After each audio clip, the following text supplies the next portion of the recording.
The first gunshot cracked through the dawn silence of Willow Creek, Montana, in the summer of 1878, sending Catherine Parker diving behind a water trough as bullets splintered the wooden post beside her head. This wasn't how she'd imagined her arrival in the frontier town, ducking for cover, while two drunken cowboys settled their dispute with firearms rather than words. She clutched her carpetbag to her chest, heart hammering against her ribs, and wondered for the 100th time if she'd made a terrible mistake in coming west. "Stay down, madam," a deep voice commanded as a tall figure moved swiftly toward her, keeping low to the ground. In one fluid motion, he pulled his revolver, fired 2 precise shots into the air, and bellowed, "That's enough, you fools.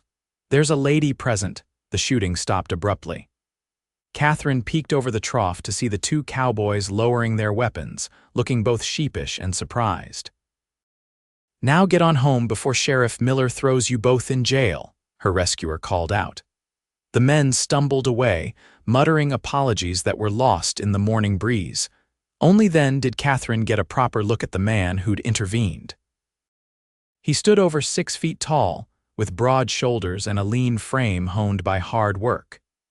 His face was tanned and weathered beneath a well-worn Stetson, with striking blue eyes that seemed to pierce right through her. He couldn't have been more than 30, but there was a hardness to his features that spoke of a difficult life.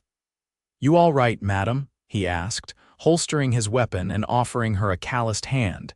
Catherine accepted his help, rising to her feet with as much dignity as she could muster. "Yes, thank you, Mr. Yates, Yancy Yates." His mouth twitched in what might have been the ghost of a smile, "and before you say it, yes, my parents had a peculiar sense of humor." Despite herself, Catherine felt a small smile form on her lips. Catherine Parker. "I've just arrived on the morning stage."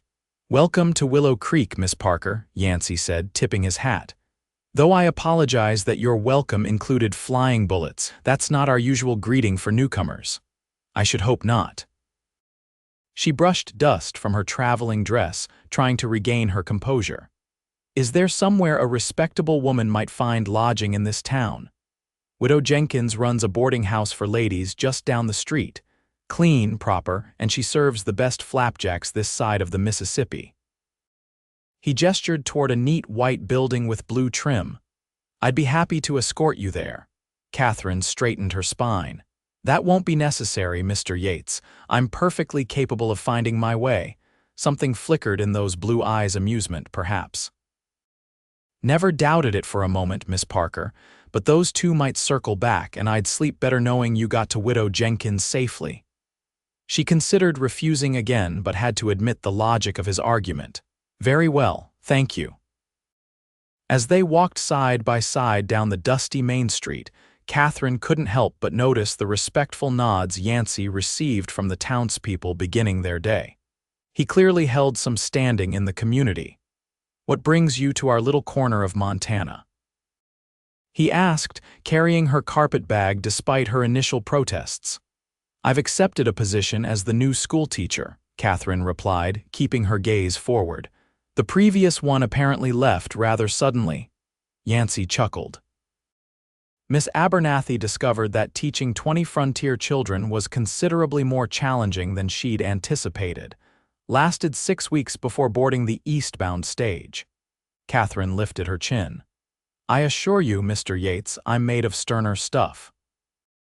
"I don't doubt that for a second, Miss Parker."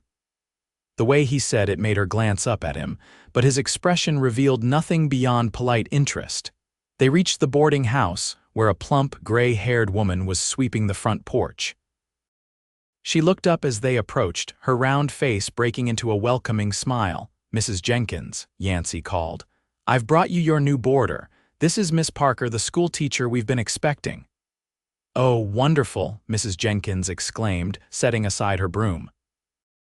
"We've been so looking forward to your arrival, dear. The children have been running wild without proper schooling these past 2 months." "Thank you for the warm welcome," Catherine said, immediately warming to the older woman's motherly demeanor. "I'll leave you ladies to get acquainted," Yancy said, setting down Catherine's bag. "Miss Parker, I'm sure we'll be seeing each other around town." "Likely so, Mr. Yates. Thank you for your assistance this morning." He tipped his hat once more, those blue eyes twinkling. "My pleasure, madam." "Welcome to Willow Creek." With that, he turned and walked away, his long strides carrying him quickly down the street.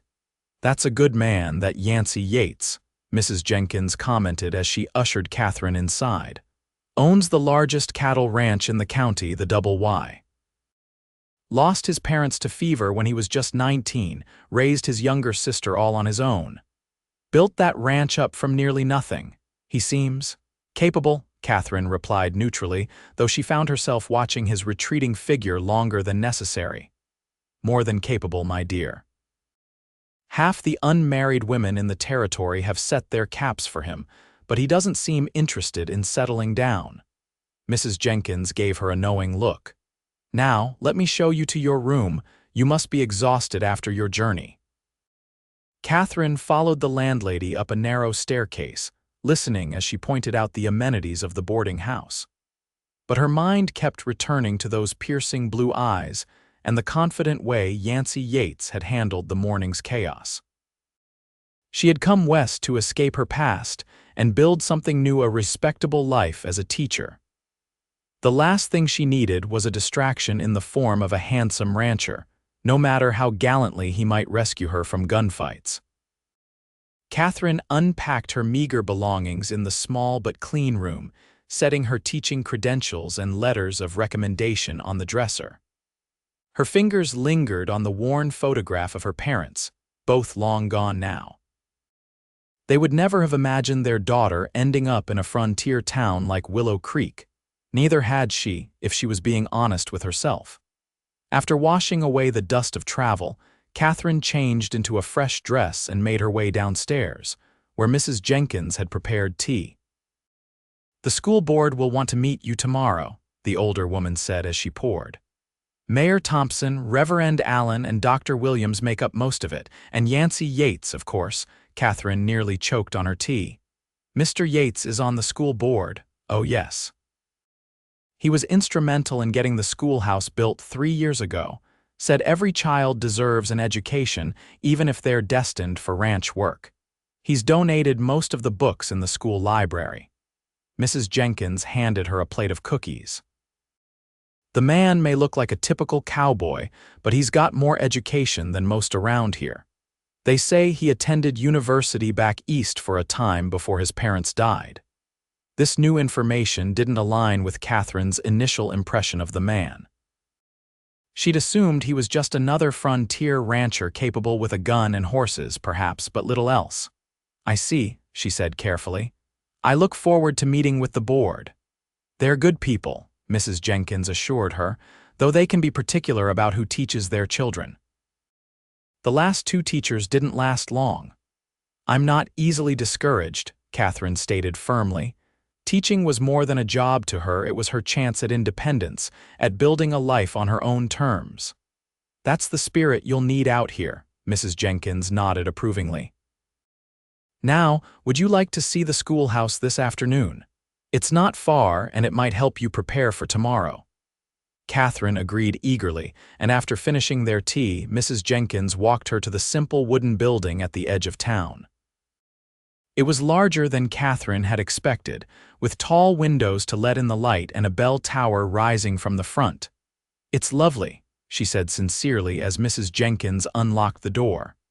Yancy made sure of that, said if they were going to build a school, they should do it properly. Inside, the schoolroom was arranged with neat rows of desks facing a larger teacher's desk and blackboard. Bookshelves lined one wall, surprisingly well stocked for a frontier town. Catherine ran her fingers along the spines, finding classics of literature alongside practical texts on mathematics, geography, and history. "How many students will I have?" she asked, already mentally planning her first lessons. "About 25, ranging from 6 to 16. Some can only attend when farm work allows, especially during planting and harvest. The ranchers' children are more regular since they have hired hands to help with the cattle." Catherine nodded. The challenges of a frontier school were different from those she'd faced in Philadelphia, but she was determined to succeed. This was her chance to prove herself, to build something meaningful. As they were leaving the schoolhouse, Catherine noticed a rider approaching on a magnificent black stallion. Even at a distance, she recognized Yancy Yates's broad-shouldered silhouette. "Afternoon, ladies," he called as he drew closer, reining in his horse. "Thought I might find you here, Miss Parker, getting acquainted with your new domain, Mr. Yates," Catherine acknowledged with a polite nod. "Yes, Mrs. Jenkins has been kind enough to show me around. Find everything to your satisfaction." There was genuine interest in his question. "Very much so. The school is well equipped. Glad to hear it." He dismounted in one fluid motion that spoke of years in the saddle. "I was heading to inform the board members about your arrival. We'll convene at 10 tomorrow morning if that suits you." "Perfectly, thank you." Catherine was acutely aware of how he towered over her, how his presence seemed to fill the space around them. "Mayor Thompson suggested we might take you to lunch at the hotel afterward," Yancy continued. "Give you a chance to ask questions about the community, the families of your students." "That would be most helpful," Catherine replied, maintaining her professional demeanor despite the flutter of nervousness at the prospect of being scrutinized by the town's leaders. "Good." His gaze held hers for a moment longer than necessary. "Until tomorrow then, Miss Parker." As he rode away, Mrs. Jenkins sighed appreciatively. "Such a fine figure of a man, and those manners you don't find many cowboys who can switch so easily between the saddle and polite society." Catherine made a noncommittal sound, but she couldn't deny the landlady's assessment. There was something compelling about Yancy Yates, something that made her both curious and wary. That evening, after a satisfying dinner with Mrs. Jenkins and her other two boarders, both widows of respectable age, Catherine sat by the window of her room, writing in her journal. She recorded her first impressions of Willow Creek and its inhabitants, particularly the enigmatic rancher who seemed to hold such influence in the community. She was careful not to reveal too much, even in her private writings. Some secrets were best kept buried, like the real reasons she had left Philadelphia so hastily. Catherine closed the journal firmly and prepared for bed, determined to make a good impression on the school board the following day. The meeting went better than she had dared hope. Mayor Thompson was a jovial man with an impressive mustache. Reverend Allen was soft-spoken but sharp-witted, and Dr. Williams asked thoughtful questions about her teaching philosophy. Yancy Yates said little but watched her intently throughout the interview, those blue eyes missing nothing. When Catherine presented her credentials and letters of recommendation, the board members seemed impressed. She had deliberately obtained glowing references from her previous position, ensuring they would outweigh any rumors that might have followed her west. "Well, Miss Parker," Mayor Thompson said finally, "I believe you'll do nicely. The children need a steady hand and a sharp mind, and you appear to have both." "Thank you, sir," Catherine replied, relief washing through her. "I promise to serve this community to the best of my abilities." "School begins next Monday," Reverend Allen informed her. "That should give you time to prepare your lessons and familiarize yourself with the curriculum." As promised, they adjourned to the hotel dining room for lunch. Catherine found herself seated beside Yancy, who finally broke his observant silence. "You handled that very well," he said quietly as the others discussed town business. "Not everyone can withstand the mayor's interrogation so gracefully." "Hardly an interrogation," Catherine replied. "They asked reasonable questions about my qualifications and experience." "True, but Thomas can be intimidating when he's in his official capacity." Yancy's mouth quirked in that almost smile she'd noticed before. "You didn't seem intimidated in the slightest." "I've faced more daunting situations than a school board interview, Mr. Yates." "I believe you have," he said, studying her with those perceptive eyes. "You're not what I expected in our new schoolteacher, Miss Parker." "Oh, and what did you expect? Someone more conventional, less determined." Before she could respond to this assessment, Mayor Thompson drew them back into the general conversation, asking Catherine about her plans for the curriculum. The meal passed pleasantly enough, but Catherine remained aware of Yancy's presence beside her, of the subtle scent of leather and pine that clung to him, of the way his hands dwarfed the silverware. He was a contradiction, a rugged rancher with the manners and education of a gentleman, a man of few words whose eyes spoke volumes. As they left the hotel, Yancy fell into step beside her. "I'll walk you back to Mrs. Jenkins," he offered. "There's no need, humor me," he interrupted gently. "My sister would never forgive me if I neglected basic courtesy." Catherine relented, and they walked in comfortable silence for a moment before she asked, "Your sister, does she live nearby?" "Clara's in Denver now. Married a banker 3 years ago." Pride colored his voice. "She's expecting their second child this winter. You must miss her." "Every day," he admitted. "But she's happy, and that's what matters. I promised our parents I'd make sure she had every opportunity. A promise you clearly kept." They reached the boarding house steps, and Yancy paused. "Miss Parker, the school board is hosting a social on Saturday evening to introduce you to the community. Parents will want to meet their children's new teacher." "I'd be delighted to attend," Catherine said, though the prospect of being the center of attention made her uneasy. "Good. I'll call for you at 7 if that's acceptable." This was unexpected. "You needn't trouble yourself, it's no trouble," he assured her.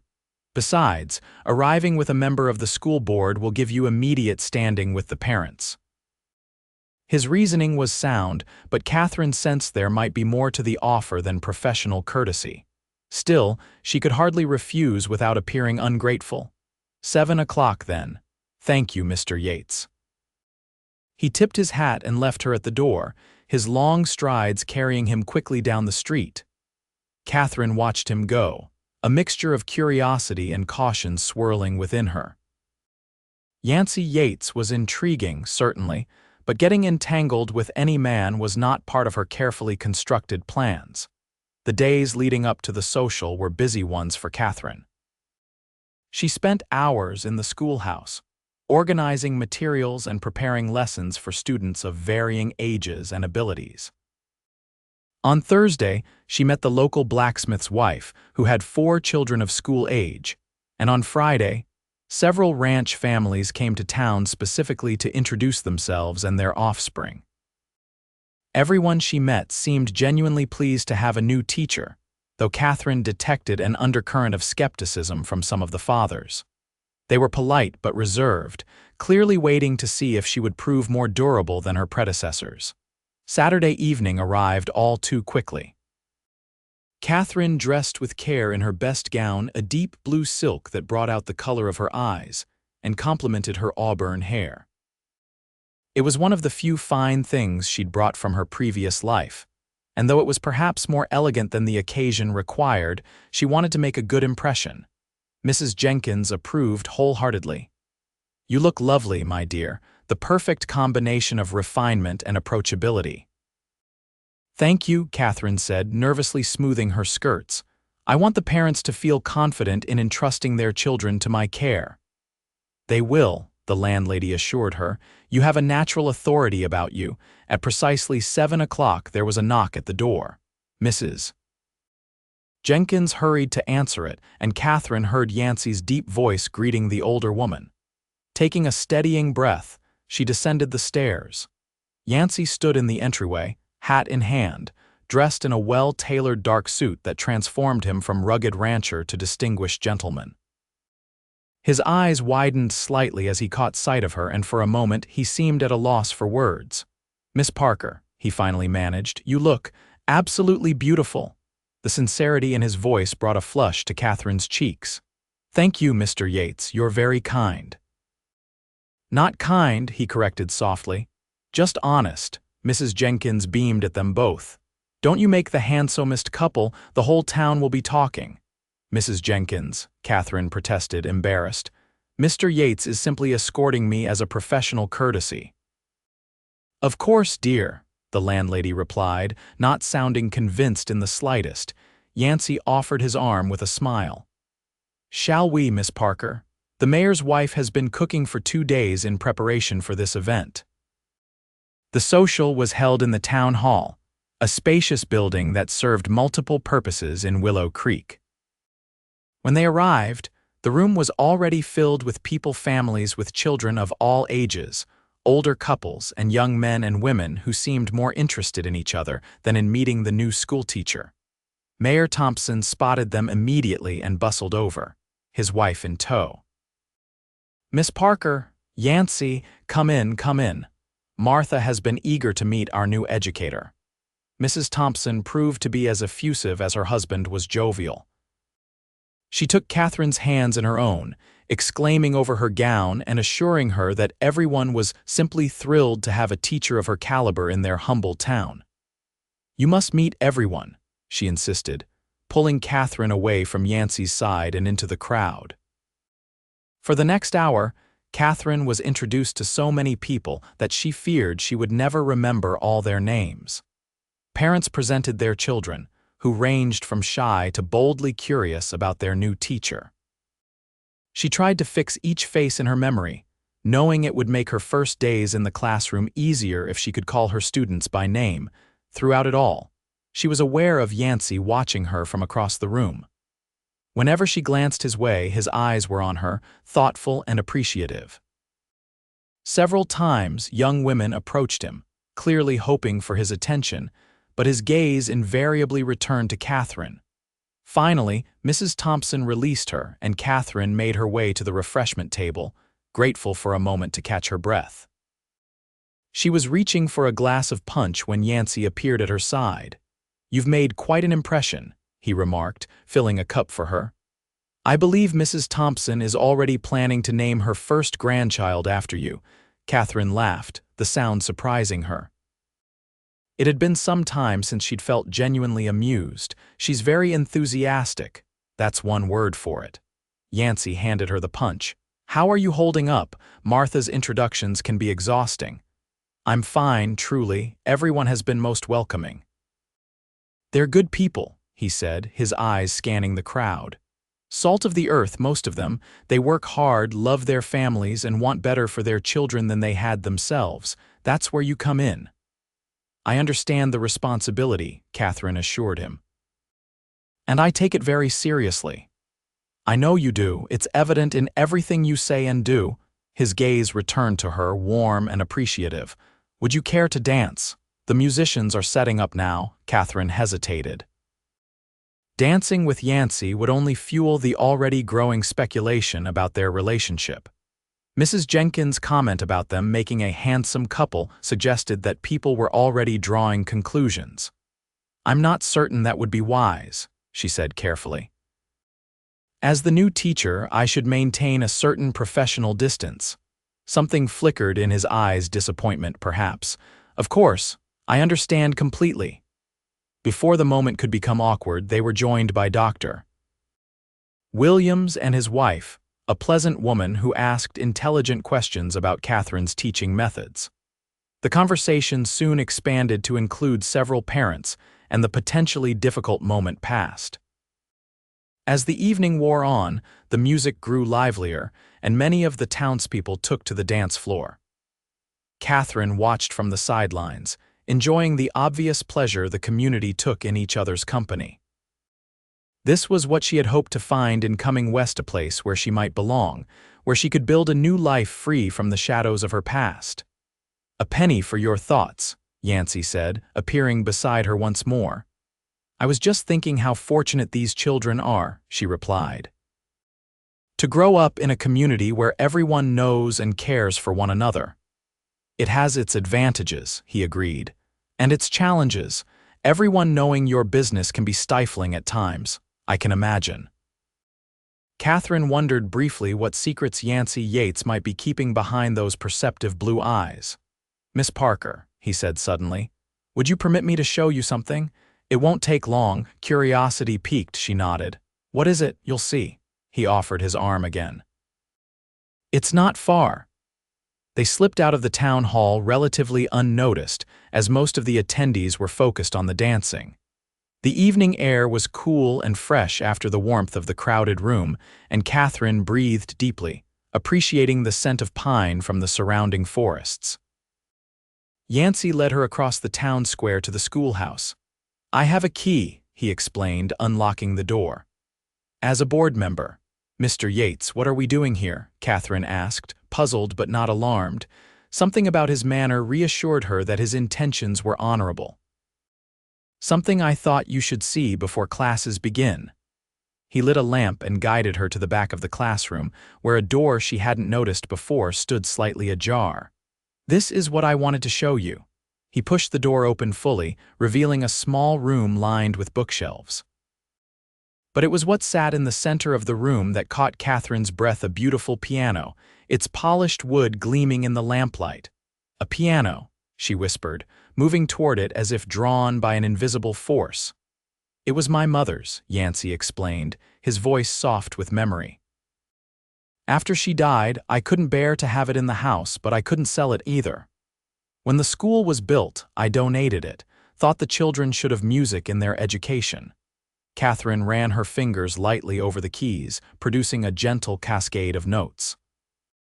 The instrument was perfectly tuned. "It's beautiful, Mr. Yates. Can you play?" he asked. She nodded, sitting on the bench. "My mother insisted on lessons from the time I was 6. Without further prompting, she began to play a simple but lovely melody, her fingers remembering what her mind had nearly forgotten in the years since she'd had regular access to a piano. Yancy leaned against the doorframe, watching her with an expression she couldn't quite define. As the last notes faded, he said quietly, "I was right about you." "In what way?" Catherine asked, her hands still resting on the keys. "You're full of surprises, Miss Parker." He stepped closer. "I'd like to know more of them." The intensity in his gaze made her heart flutter in a way that was both thrilling and terrifying. "Mr. Yates, Yancy," he corrected gently. "We're not at a board meeting now." "Yancy," she conceded, rising from the bench, "I think we should return to the social before our absence is noticed." He studied her for a long moment, then nodded. "You're right, of course, but I hope you'll use the piano. It deserves to be played by someone who appreciates it." "I will," she promised, "and thank you for showing me." They walked back to the town hall in companionable silence, rejoining the festivities without drawing undue attention. For the remainder of the evening, Catherine found herself more aware than ever of Yancy's presence, of the way his eyes sought hers across the room, of the respectful distance he maintained while still somehow making her feel as though they shared a special connection. When the social finally wound down, Yancy escorted her back to the boarding house. At the door, he took her hand gently in his much larger one. "Thank you for allowing me to escort you tonight," he said formally. "I hope you enjoyed the evening." "I did," Catherine replied truthfully. "Everyone has been most welcoming." "Good." He hesitated, then added, "I was wondering if you might join me for a ride tomorrow after church. I could show you some of the countryside around Willow Creek. It might help you understand the lives your students lead if you see the ranches and farms firsthand." Again, his reasoning was impeccable, making it difficult for Catherine to refuse without seeming ungrateful or uninterested in her students' backgrounds. Yet she sensed that his invitation went beyond professional courtesy. "That's very thoughtful," she said carefully, "but I wouldn't want to impose on your Sunday. It would be my pleasure, not an imposition."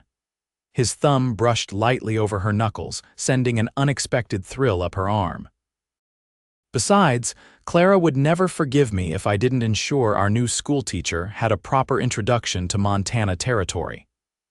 The mention of his sister made the invitation seem more proper somehow. "In that case, I accept. Thank you." "I'll bring a horse for you after the service," he said, releasing her hand reluctantly. "Good night, Catherine." It was the first time he'd used her given name, and something in the way he said it made it sound like a caress. "Good night, Yancy."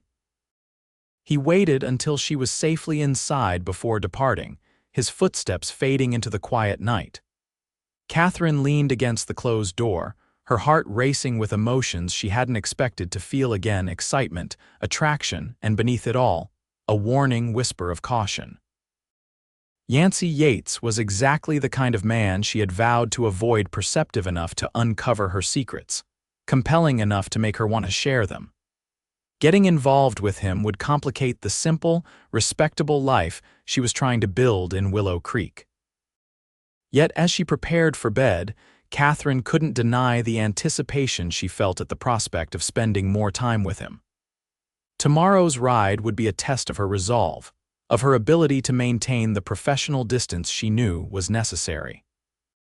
But as she drifted off to sleep, it was the memory of his blue eyes and the gentle touch of his hand that followed her into her dreams. The church service the next morning was well attended, with nearly the entire population of Willow Creek filling the simple wooden pews. Catherine sat with Mrs. Jenkins, conscious of the curious glances directed her way. As the new schoolteacher, she was an object of interest, and she sensed that her appearance at the social with Yancy had only increased the community's curiosity. Yancy sat several rows ahead with what appeared to be some of his ranch hands. His broad shoulders and tall frame made him easy to spot, even from behind. Once, during a hymn, he glanced back and caught her eye, a small smile playing at the corners of his mouth before he turned forward again. Reverend Allen delivered a thoughtful sermon on community and service that Catherine found genuinely inspiring. When the service concluded, she lingered to speak with several parents who approached her with questions about the upcoming school term. By the time she exited the church, Yancy was waiting in the yard with 2 horses, his black stallion and a gentle-looking chestnut mare. He changed from his Sunday best into more practical riding clothes, though he still looked more polished than most of the cowboys Catherine had encountered. "Miss Parker," he greeted her, touching the brim of his hat. "I hope you're still amenable to our ride." "Of course," she replied, suddenly conscious of her Sunday dress, which was hardly suitable for horseback riding. As if reading her thoughts, Yancy said, "I thought you might want to change into something more comfortable for riding. I can wait if you'd like to return to Mrs. Jenkins first." "That would be best," Catherine agreed. "I won't be long. Take your time," he assured her. "I'll walk the horses over when you're ready." True to her word, Catherine changed quickly into her most practical outfit, a simple skirt and shirtwaist that wouldn't be ruined by a few hours in the saddle. She had never been an accomplished horsewoman, but she had taken enough lessons in Philadelphia to feel confident she wouldn't embarrass herself. When she emerged from the boarding house, Yancy was waiting with the horses as promised. His eyes swept appreciatively over her more practical attire. "You look perfectly suited for a Montana Sunday ride," he commented, helping her mount the chestnut mare. "She's lovely," Catherine said, stroking the horse's neck. "Does she have a name?" "Penny," Yancy replied, swinging effortlessly into his own saddle, "for her copper color. She's gentle but sure-footed. She'll take good care of you." They set off at an easy pace, riding through town and then out along a well-worn trail that followed the creek for which the settlement was named. Catherine quickly found her rhythm, grateful that Penny was indeed as gentle as promised. "You ride well," Yancy observed as they left the town behind. "Not something every Eastern lady masters. My father insisted," Catherine explained. "He believed a woman should be as comfortable on horseback as in a drawing room." "A progressive thinker," Yancy remarked. "You must miss him." "Every day," she admitted softly. "He and my mother died within months of each other 4 years ago." "I'm sorry," he said, and she could hear genuine empathy in his voice. "Losing both parents is a special kind of loneliness. No matter how many people surround you afterward, there's still an emptiness that can't be filled." The perceptiveness of his comment surprised her. "Yes, exactly, you understand. Unfortunately, I do." His expression was distant for a moment, then he visibly shook off the melancholy. "But today is too beautiful for sad memories. Let me show you why I love this country." He led her up a gentle rise, and as they crested it, Catherine gasped at the vista spread before them. Rolling grasslands stretched to the horizon, dotted with stands of pine and aspen. In the distance, mountains rose majestically against the impossibly blue sky their peaks still capped with snow despite the summer warmth. "It's breathtaking," she whispered, drinking in the vast landscape. "This is what I thought when I first saw it," Yancy said, his voice soft with memory.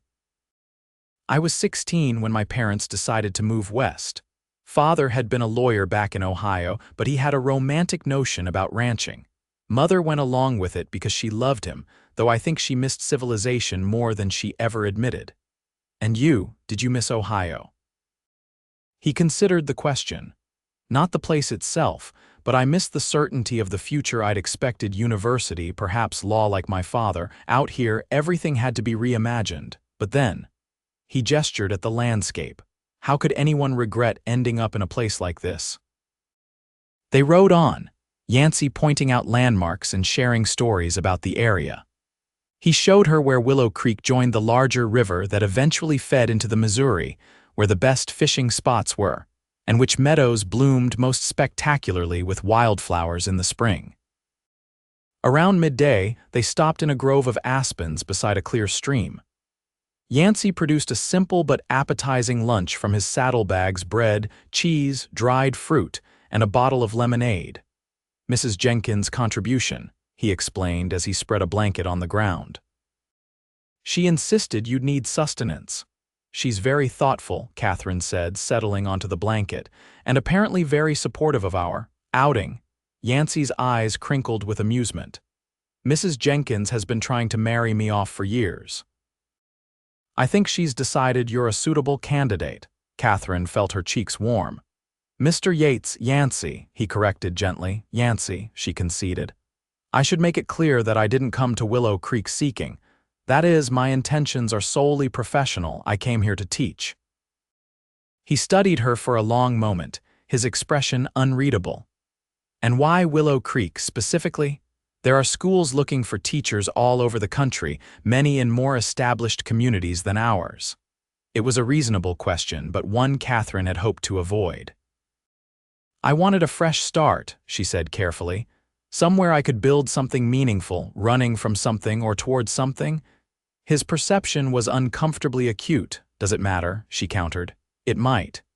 He handed her a piece of bread topped with cheese.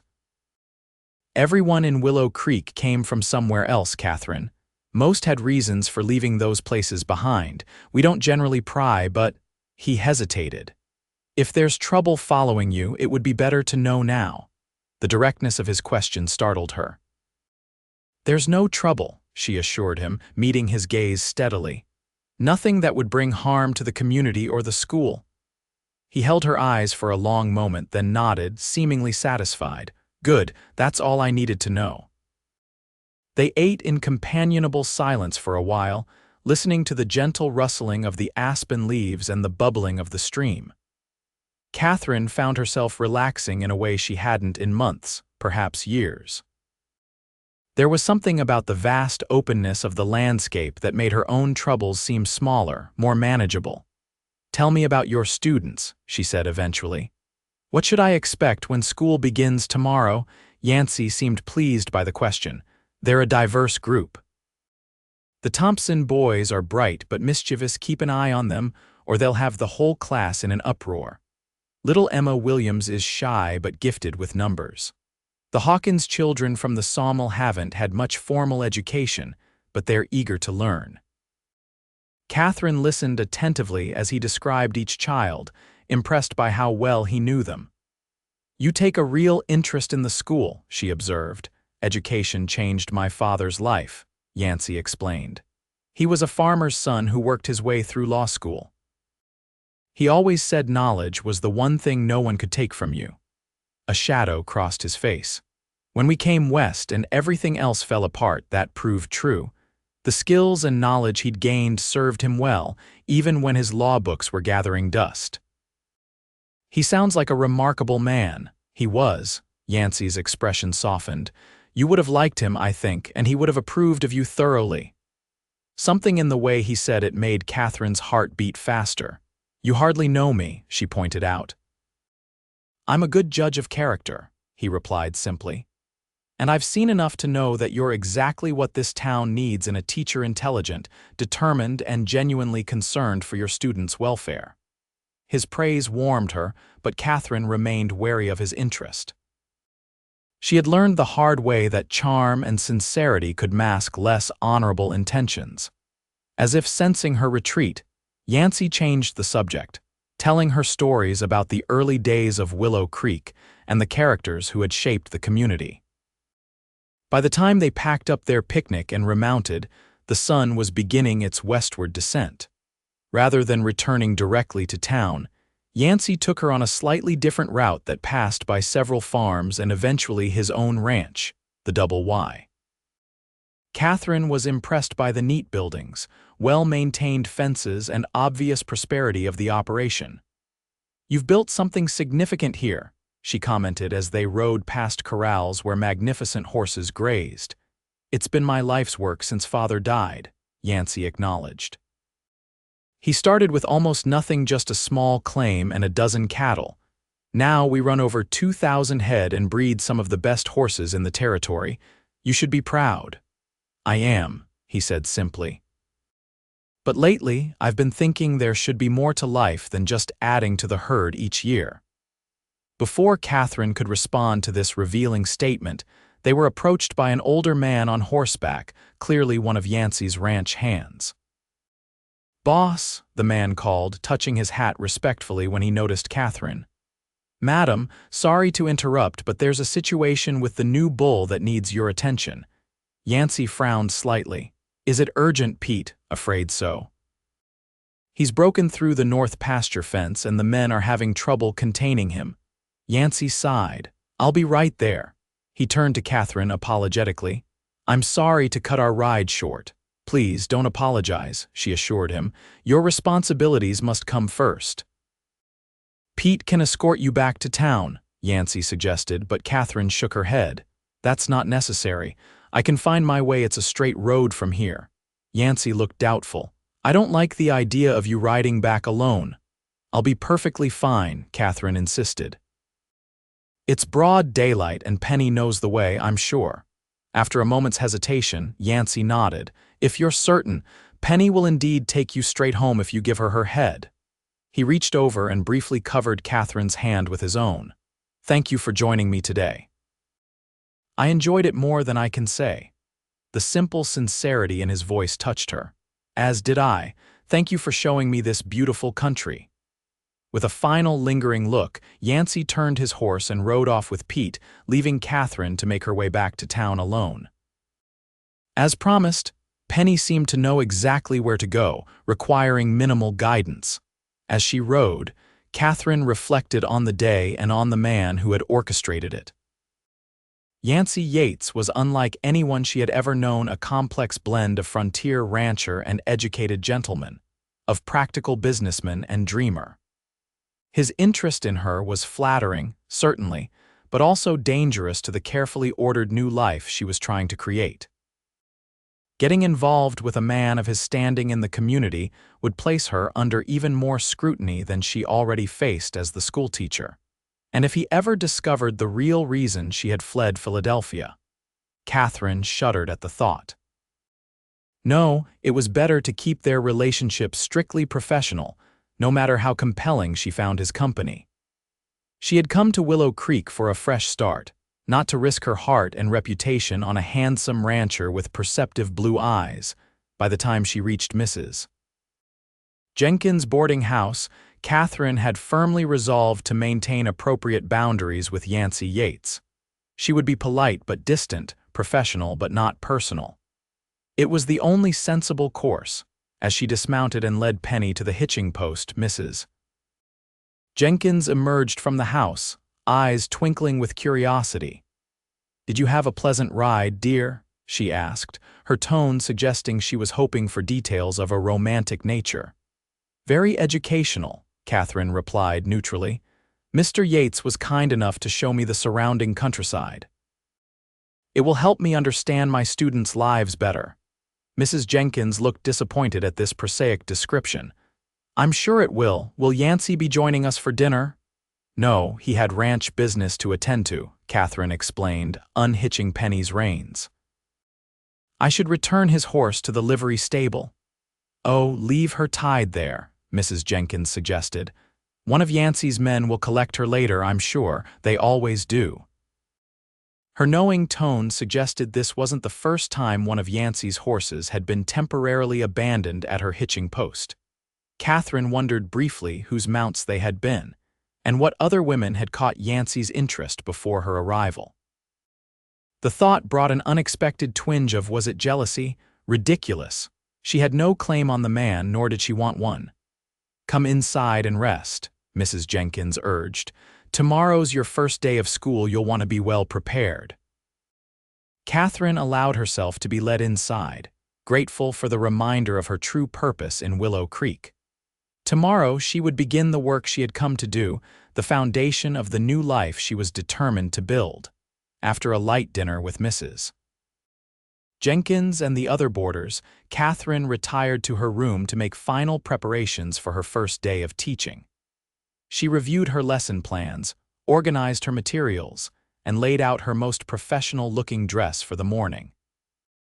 As she was about to extinguish her lamp for the night, there was a soft knock at her door. Opening it, she found Mrs. Jenkins holding a small package wrapped in brown paper. "This was just delivered for you," the landlady said, her eyes alight with curiosity. One of the Double Y Ranch hands brought it. Catherine took the package with murmured thanks and closed the door before unwrapping it. Inside was a small leather-bound book of poetry, Wordsworth's collected works. A folded note fell from between the pages. Catherine, for those moments when the classroom walls feel too confining. The mountains and meadows can speak to you through these pages until you can visit them again. Thank you for today. Why she ran her fingers over the embossed leather cover, touched by the thoughtfulness of the gift. It showed a level of perception that was both flattering and unsettling. How had he guessed her love of poetry or her potential need for escape from the demands of teaching? Catherine placed the book on her bedside table, uncertain whether to be pleased or concerned by this evidence of Yancy's continued interest. Her resolution to maintain professional distance was already being tested, and school hadn't even begun. Sleep came fitfully that night, her dreams a confused mixture of classroom scenes and open meadows, of children's faces and Yancy's blue eyes watching her from across crowded rooms. Morning brought clarity with its golden light, and the excitement of beginning her new position.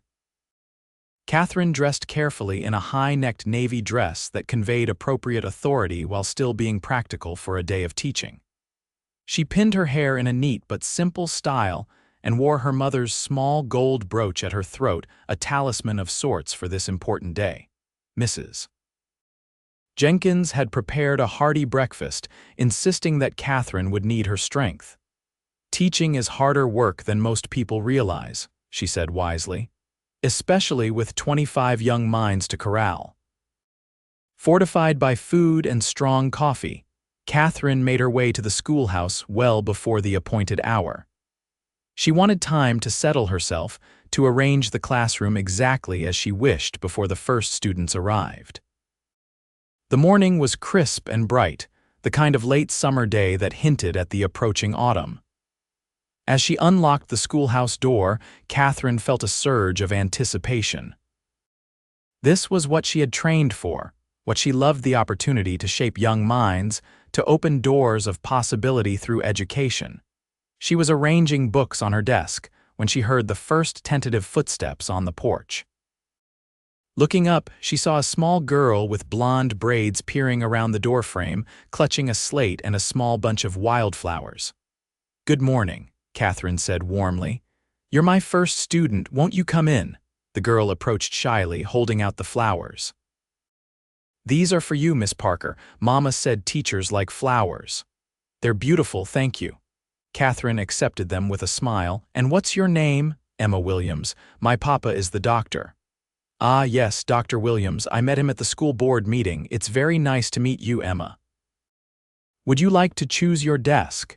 You'll have the first pick since you're here early." Emma's face lit up at this privilege, and she carefully selected a desk in the front row, arranging her slate and pencil just so.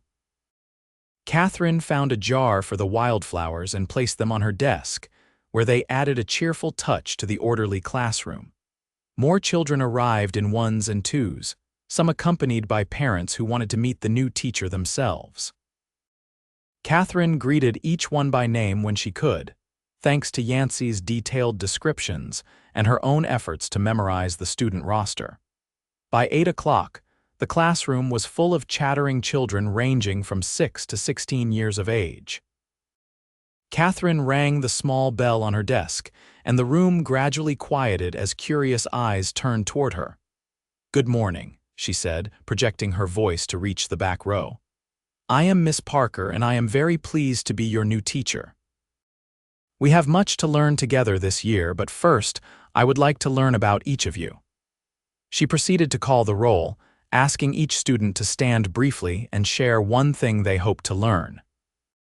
The answers ranged from practical, "I want to cipher better so I can help Pa with the farm accounts," to ambitious, "I want to learn enough to become a doctor like my father," to endearingly honest, "I want to learn to read stories about pirates." Catherine noted each response carefully, already planning how to incorporate these individual interests into her lessons. When the introductions were complete, she outlined her expectations for behavior and academic effort, firm but encouraging. "In this classroom, we will respect one another and ourselves," she told them. "We will work hard because knowledge is a treasure worth the effort to obtain, and we will help each other succeed because a community grows stronger when all its members are educated." The morning passed quickly as Catherine assessed her students' current abilities in reading, writing, and arithmetic. She was pleased to find that most had solid foundational skills, though there were significant variations in educational background. The older students would need to be challenged with more advanced material, while some of the younger ones required basic instruction. At noon, she dismissed the children for their midday meal. Many ran home to eat with their families, while others opened lunch pails brought from home. Catherine had just settled at her desk with the simple lunch Mrs. Jenkins had packed for her when a shadow fell across the doorway. Looking up, she was startled to see Yancy leaning against the door frame, hat in hand. "Mr. Yates," she said, rising quickly, "is there something I can help you with?" "Just checking in on our new teacher," he replied with a smile. "The school board likes to ensure everything is going smoothly on the first day." Catherine doubted that all board members made personal visits, but she kept this thought to herself. "Everything is going very well, thank you." "The children are eager to learn. I'm glad to hear it." He stepped inside, glancing around the classroom. "You've arranged things differently. It looks good, more open somehow."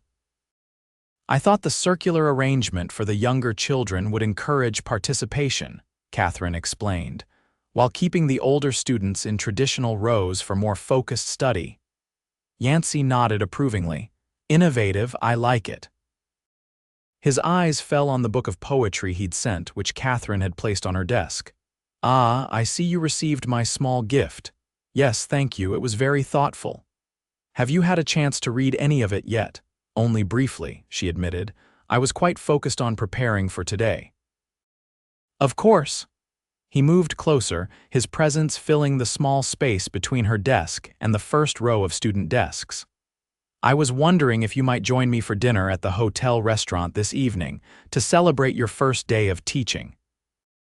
Catherine hesitated, torn between her resolve to maintain professional distance and the genuine pleasure she took in his company. "That's very kind, but purely professional," he assured her, though his eyes suggested otherwise. "As a school board member, I'd like to hear your initial impressions of our students and any resources you might need that we haven't provided." Put that way, it was difficult to refuse without appearing uncooperative. "Very well," she conceded. "Thank you for the invitation." "Excellent." "Shall I call for you at 6? "That would be fine." Their conversation was interrupted by the return of students filtering back into the classroom. Yancy tipped his hat to her and nodded pleasantly to the children, many of whom greeted him by name with obvious affection. "I'll see you this evening, Miss Parker," he said, his formal address at odds with the warmth in his eyes. Children, you're very fortunate in your new teacher. I expect you to show her the respect she deserves." With that parting admonition, he left, leaving Catherine to calm her inexplicably racing heart and refocus on the afternoon's lessons. The remainder of the school day passed productively, with Catherine establishing routines and setting initial assignments designed to challenge each student appropriately. By the time she dismissed the class at 3 o'clock, she felt cautiously optimistic about the year ahead. These were bright, generally well-behaved children who seemed genuinely interested in learning. As the last student departed, Catherine allowed herself a moment of quiet satisfaction. Her first day had gone well better than she had dared hope. The position in Willow Creek might indeed provide the fresh start she had been seeking. She was gathering her materials to take back to the boarding house when she heard a soft knock. Looking up, she was surprised to see Reverend Allen in the doorway. "Miss Parker," he greeted her with a gentle smile, "I hope I'm not intruding." "Not at all, Reverend," she assured him. "Please come in." He entered, his manner as soft-spoken as it had been during the board meeting. "I wanted to see how your first day went." "The children of this community are precious to us all." "It went very well," Catherine told him. "You have many bright young minds here in Willow Creek." "God has blessed us," the Reverend agreed. He seemed to hesitate, then added, "Miss Parker, I hope you won't think me forward, but there's something I feel I should mention." Catherine felt a flutter of apprehension. "Yes. I couldn't help but notice that Yancy Yates paid you a visit at midday." His tone was careful, not accusatory. "Yancy is a fine man, one of the best I know, but his interest in you has been noticeable."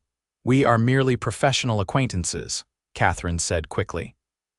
"Mr. Yates has been kind enough to help me become familiar with the community as a member of the school board." Reverend Allen nodded, his expression kind but knowing. "Of course, and there would be nothing improper in a friendship between you, but as the school teacher, your reputation must be above reproach. In small communities like ours, perceptions matter almost as much as reality." "I understand completely," Catherine assured him, though inwardly she felt a stab of resentment. It seemed unfair that her every interaction was subject to such scrutiny. "I assure you, I value my professional standing too highly to compromise it." "I never doubted that," the Reverend said gently. "I merely thought it fair to warn you about the nature of small-town gossip. Mrs. Allen and I would be pleased to have you join us for dinner some evening. A social connection with the minister's family can help establish your place in the community." Catherine recognized the olive branch for what it was.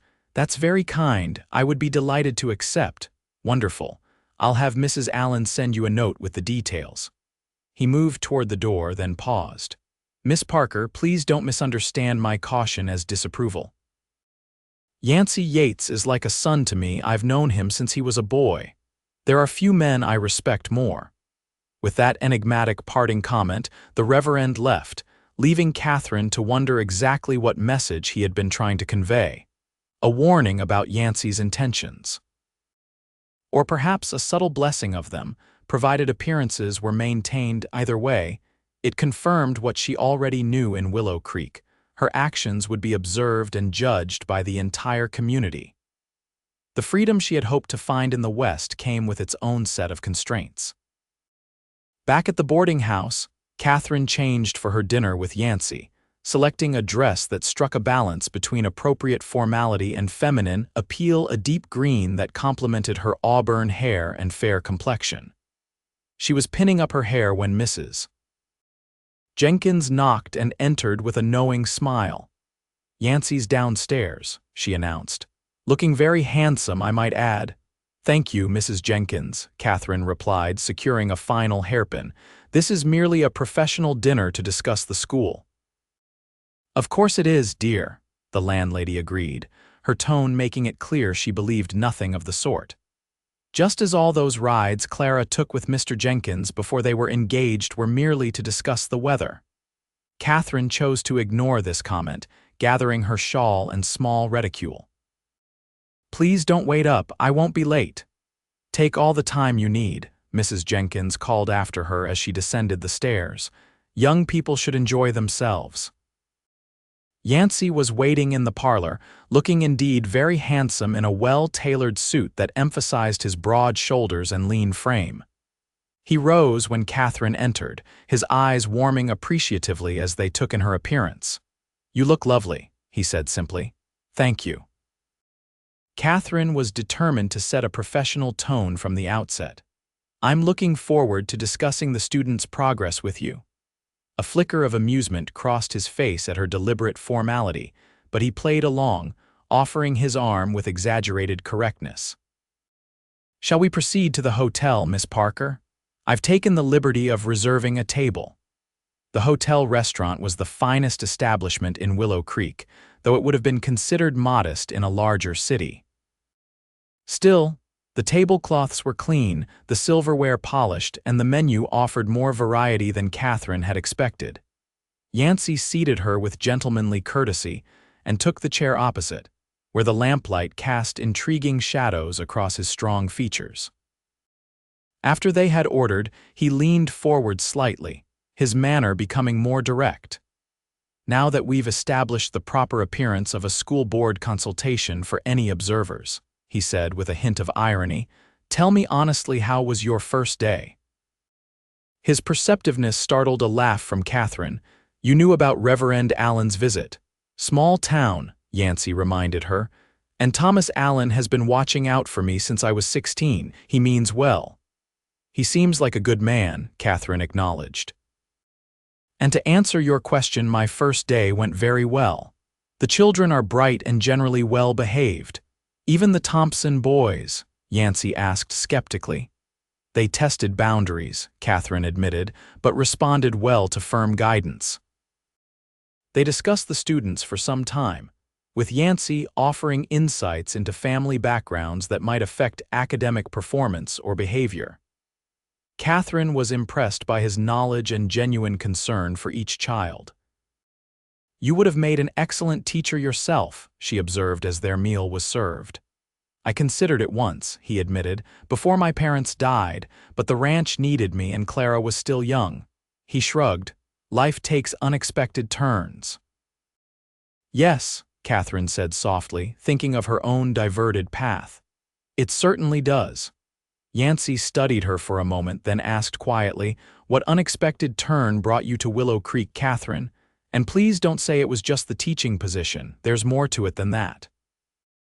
His direct question caught her off guard. Catherine took a sip of water, considering how much to reveal. "I needed a fresh start," she said finally. "Philadelphia held painful memories." "Of what kind?" Catherine hesitated, then decided on a partial truth.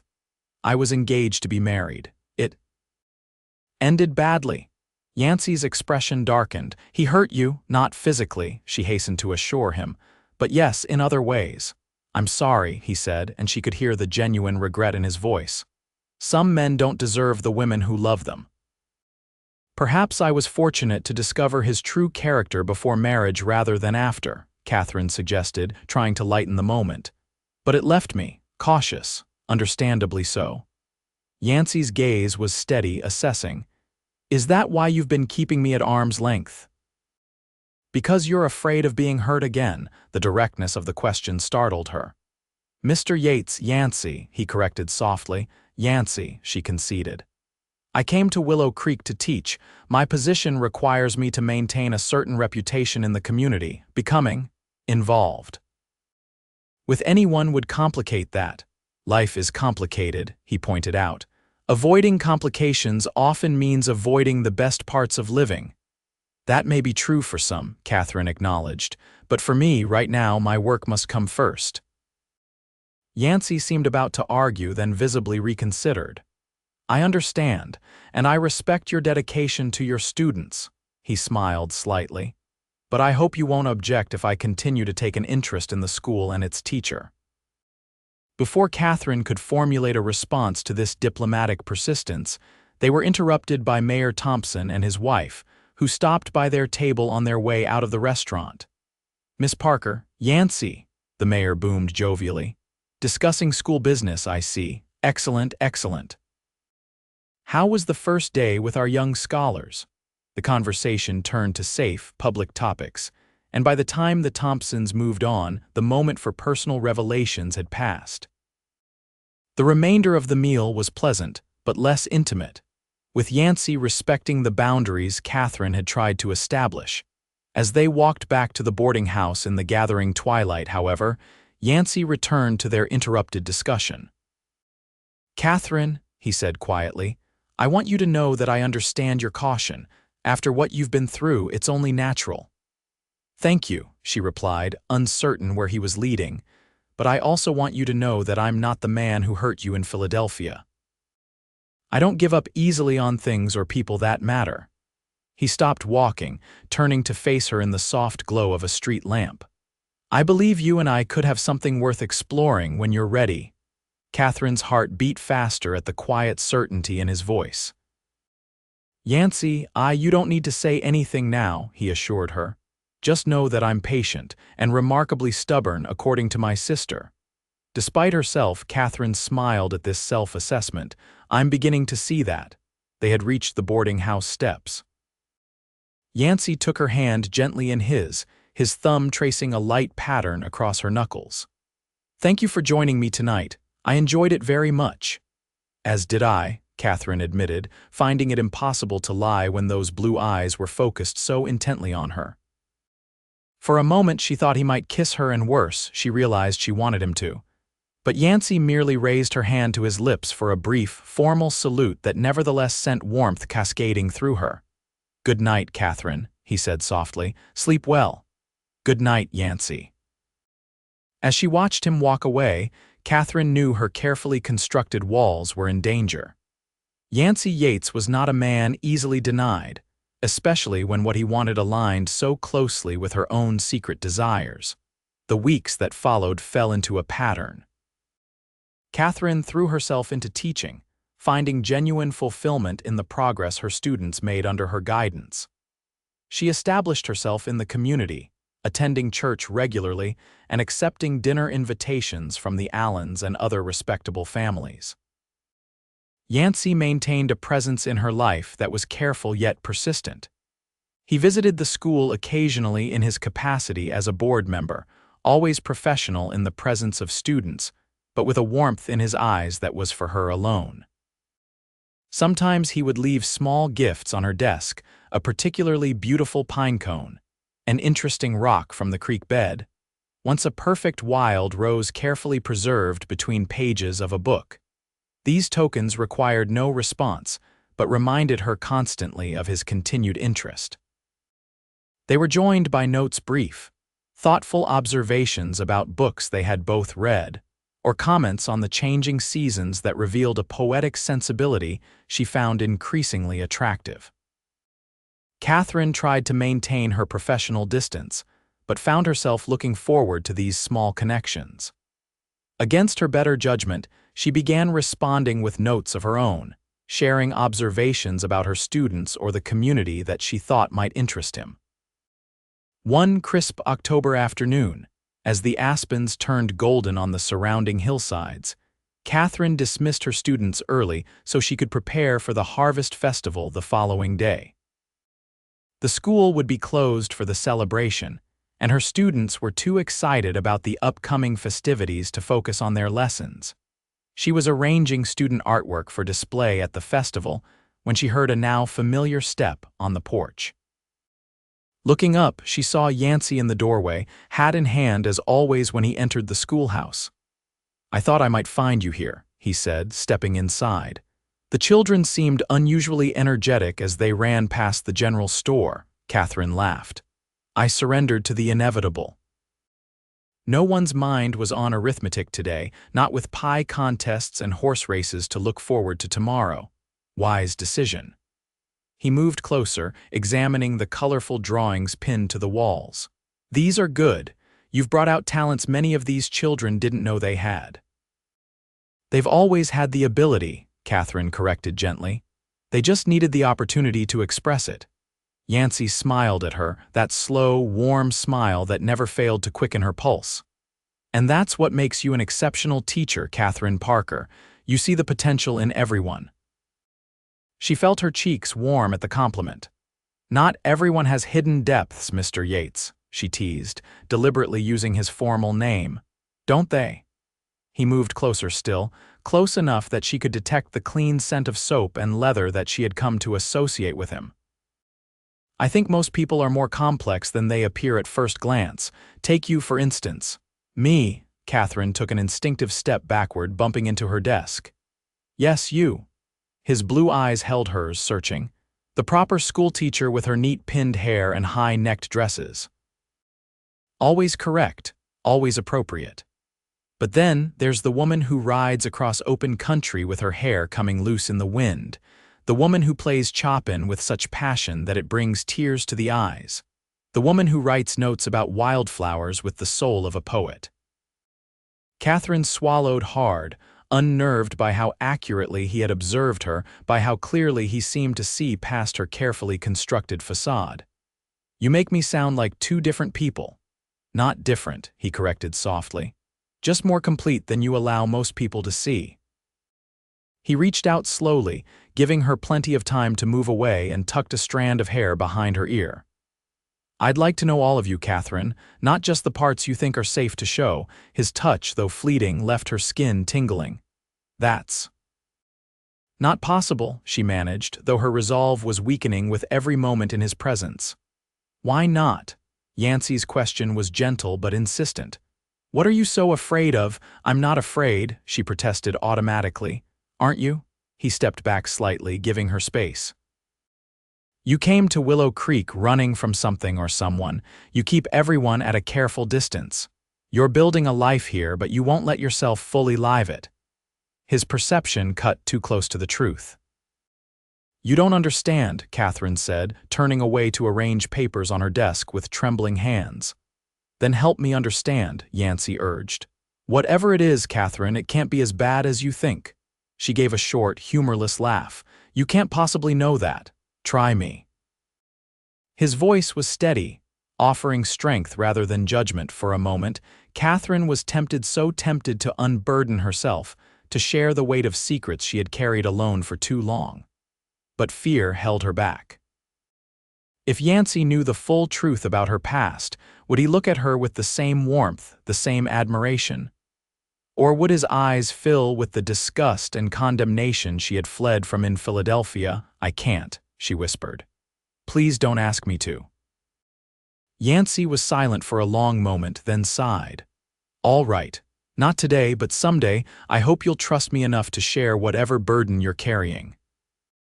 He changed the subject then, telling her about the plans for the Harvest Festival, and asking if she needed help transporting the children's artwork to the town square. Catherine gratefully accepted both the change of topic and the practical assistance, and they spent the next hour working side by side in a companionable collaboration that eased the tension between them. As they finished, Yancy helped her into her coat, his hands lingering briefly on her shoulders. "Will you save a dance for me tomorrow?" he asked. At the festival, Catherine knew she should refuse. Dancing with Yancy at such a public event would only fuel the already rampant speculation about their relationship. But looking up into those hopeful blue eyes, she found she couldn't deny him or herself this small pleasure. "One dance," she agreed. "As friends?" Something flickered in his expression, disappointment perhaps, but also determination. "As friends," he echoed, "for now." The Harvest Festival the next day was a vibrant celebration that brought together the entire community. Tables groaned under the weight of pies, preserves, and baked goods entered in various contests. Farmers proudly displayed their largest pumpkins and most perfect corn. Children ran races and bobbed for apples, their laughter filling the crisp autumn air. Catherine circulated among her students and their families, accepting compliments on the artwork display and deflecting well-meaning questions about her friendship with Yancy Yates. She saw him several times throughout the day, usually surrounded by ranchers and farmers engaged in serious discussion of cattle prices or winter preparations. As evening approached, lanterns were lit around the town square, and the fiddlers struck up lively tunes for dancing. Catherine watched from the sidelines as couples took to the improvised dance floor, enjoying the simple joy of the celebration. "I believe you promised me a dance," a deep voice said beside her, and she turned to find Yancy watching her with a smile. "So I did," she acknowledged, placing her hand in his outstretched one. He led her to the dance floor just as the musicians began a waltz. As Yancy's arm encircled her waist, Catherine was acutely aware of the eyes following them. Mrs. Jenkins' approving beam, Reverend Allen's thoughtful gaze, the speculative glances of various townspeople. "Everyone is watching us," she murmured as they moved in perfect rhythm to the music. "Let them," Yancy replied, unconcerned. "We're just dancing, Catherine." But it wasn't just dancing, and they both knew it. There was an intimacy in the way he held her, in the way their bodies moved in harmony that transcended the simple steps of the waltz. Catherine found herself relaxing into his embrace, allowing herself to enjoy the rare moment of connection. "You dance beautifully," Yancy commented, guiding her through a turn. "Another skill from your Philadelphia days," my mother insisted, Catherine replied with a small smile. "She said a lady should move with grace in all circumstances." "She was right," he said softly.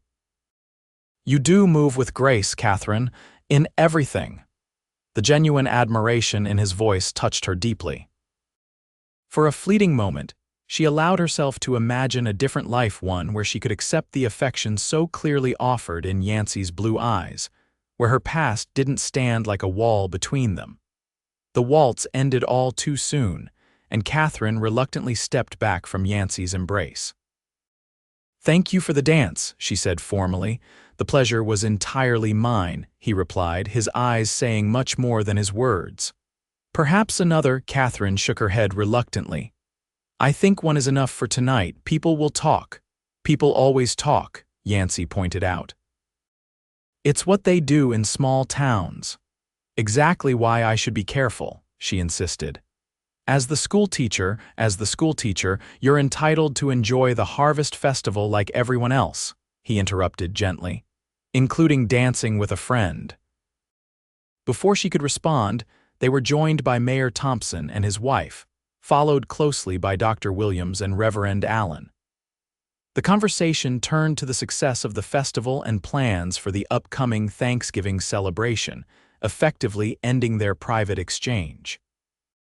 As the evening progressed, Catherine found herself drawn into various groups, always aware of Yancy's location even when they weren't together. He danced with several other women, Mrs. Thompson, the blacksmith's teenage daughter, even Mrs. Jenkins, but his eyes invariably sought Catherine's across the square, as if checking that she noticed. She did notice, and she also noticed the considering looks from other townspeople as they observed this silent communication.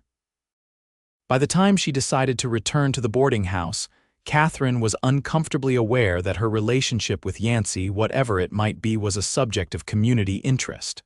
To her surprise, Reverend Allen fell into step beside her as she left the square. "Heading home, Miss Parker?" he asked pleasantly. "May I walk with you part of the way? The parsonage is in the same direction." "Of course, Reverend," Catherine replied, wondering if another gentle warning was forthcoming. They walked in silence for a moment before he spoke. "You've made a significant difference in our school already, Miss Parker.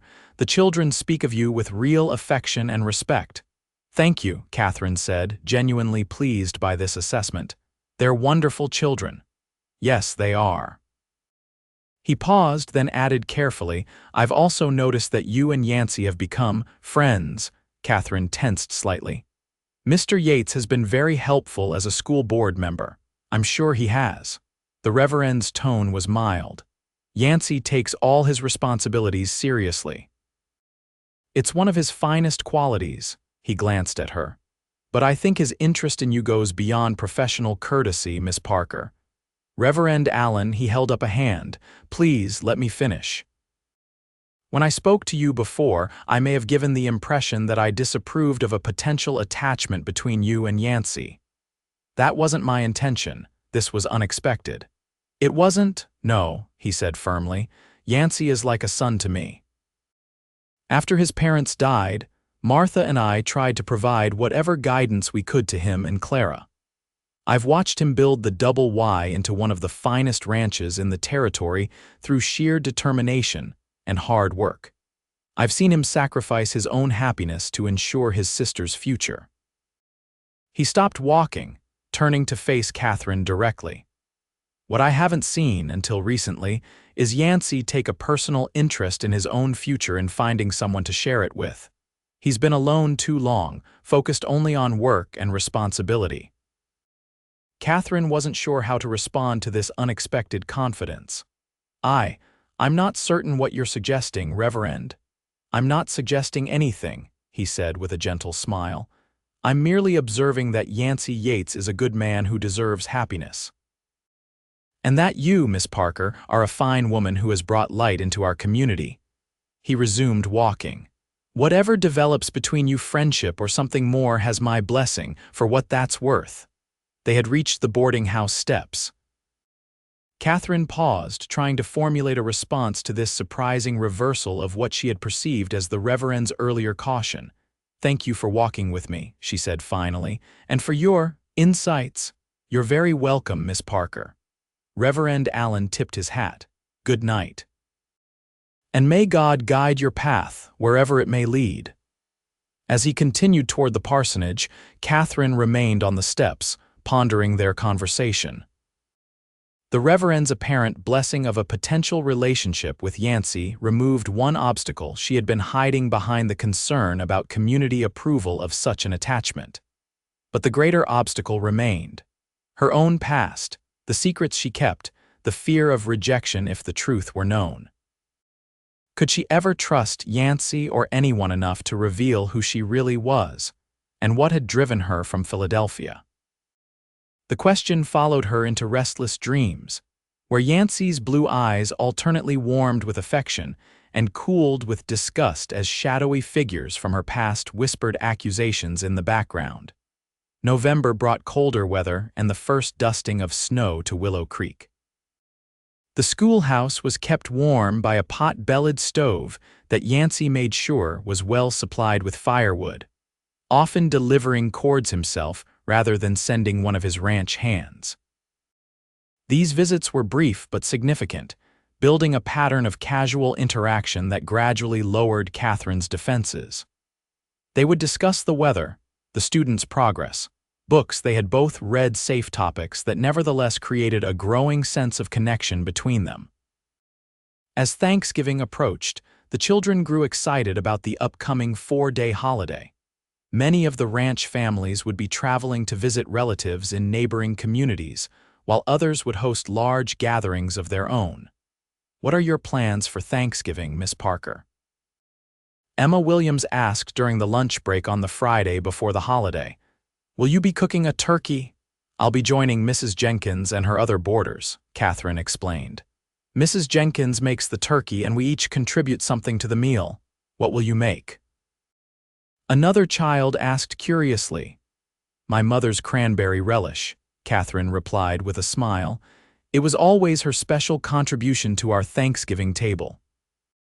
Later that afternoon, as she was dismissing the class for the weekend, Catherine was surprised to see Yancy waiting outside the schoolhouse. He tipped his hat to each child as they passed, exchanging good-natured banter with many of them. "Mr. Yates," Catherine greeted him as the last student departed. "This is an unexpected visit." "I was in town on business," he explained, following her back inside where she was gathering papers to grade over the weekend. "And I wanted to ask you something before the holiday." "Oh." Catherine tried to sound casual, though her pulse quickened at the serious note in his voice. "Yes." Yancy removed his hat, turning it in his hands in an uncharacteristically hesitant gesture. "I was wondering if you might consider joining me for Thanksgiving dinner at the Double Y." This was unexpected. "But I've already told Mrs. Jenkins I'll be joining her table," Catherine said, momentarily flustered. "I've spoken with Mrs. Jenkins," Yancy admitted. "She said she would understand if you accepted my invitation instead." Catherine stared at him, surprised by this revelation. You discussed this with Mrs. Jenkins before asking me. I didn't want to put you in an awkward position if you'd already made commitments, he explained. Was that wrong? His consideration was touching, even if his approach was unorthodox. No, not wrong, Catherine conceded. Just unexpected. Is that a yes? Yancy asked, a hint of his usual confidence returning. Catherine hesitated. Thanksgiving was a family holiday. Accepting his invitation would signal a significant shift in their relationship, moving it firmly beyond the boundaries of professional acquaintance or casual friendship. Who else will be there? She asked, playing for time to consider. Just my ranch foreman, Pete, and his wife Maria. They always join me for the holiday. Yancy's expression softened. The double Y gets quiet this time of year. Most of the hands go to their own families if they have them, or to town if they don't. The image of Yancy alone in his big ranch house on a family holiday tugged at Catherine's heart. You don't visit your sister in Denver? A shadow crossed his face. Not this year. Clara's expecting in January and her doctor advised against travel. I'll go for Christmas instead to see her and the new baby. The revelation of his solitude made refusal more difficult.